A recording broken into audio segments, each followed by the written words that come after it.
everyone, Ben from Accomplish Anything Exercise, just bringing you a short video on core strength and stability.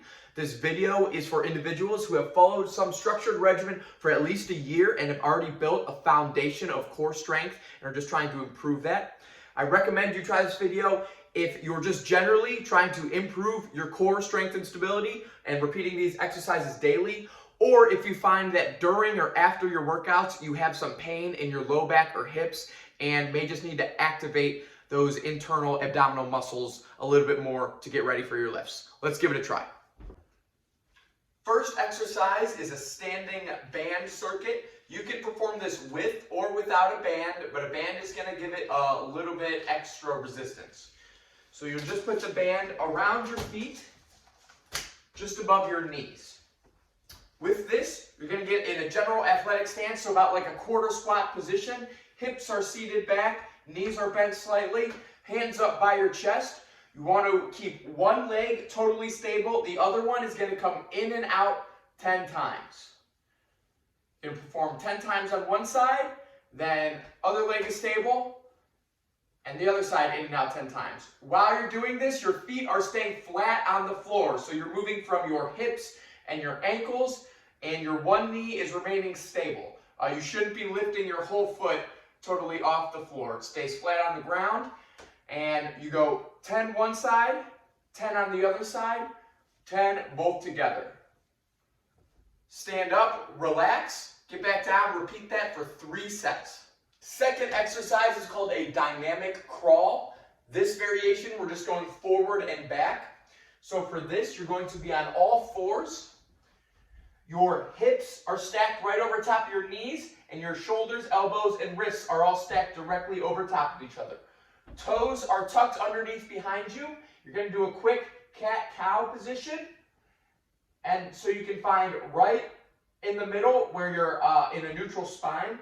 You're going to lift your knees so they're about 1 to 2 inches off the floor. Then you're going to do opposite arm and leg, stepping forward, 2, 3, 4, and then back 4 times. 1, 2, 3, 4.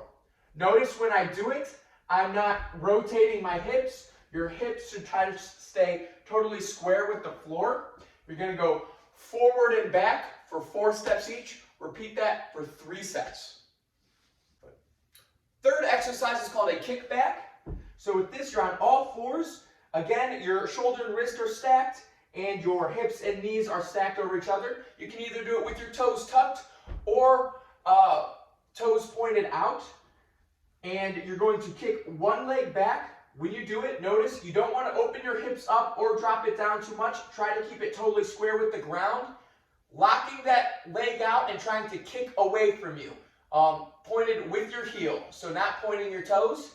Heel out, you'll hold it for 5 seconds, bring it back, then bring it to the other side. Fully extended, squeezing the quads, squeezing your glutes the whole time. Bringing it back down. 5 seconds each side, and you're going to repeat that 5 times each. Fourth exercise is just a traditional plank. You're going to be on your elbows. With this, you're in a neutral spine position. 3 things to think about while you're in the plank. First thing, legs are totally locked up, so quads are strong. Second thing to think about, glutes are strong, so squeezing your glutes.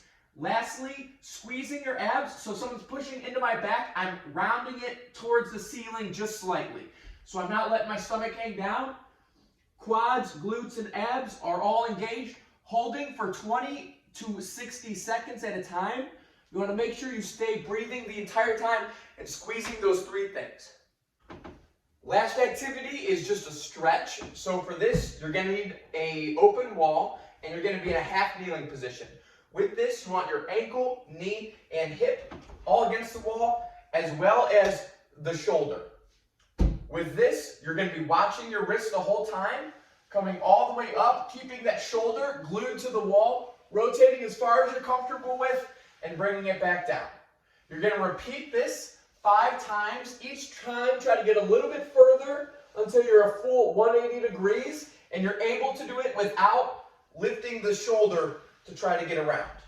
So everything stays glued to the wall. You're going to repeat this 5 times each side. No pause necessary. Just keep it slow and controlled.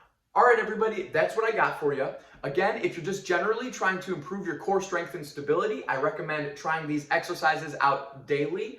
Or if you're doing this to prevent or decrease any low back or hip pain that you seem to have either during or following your exercises, I would do this immediately before you begin your exercises as a warm-up routine.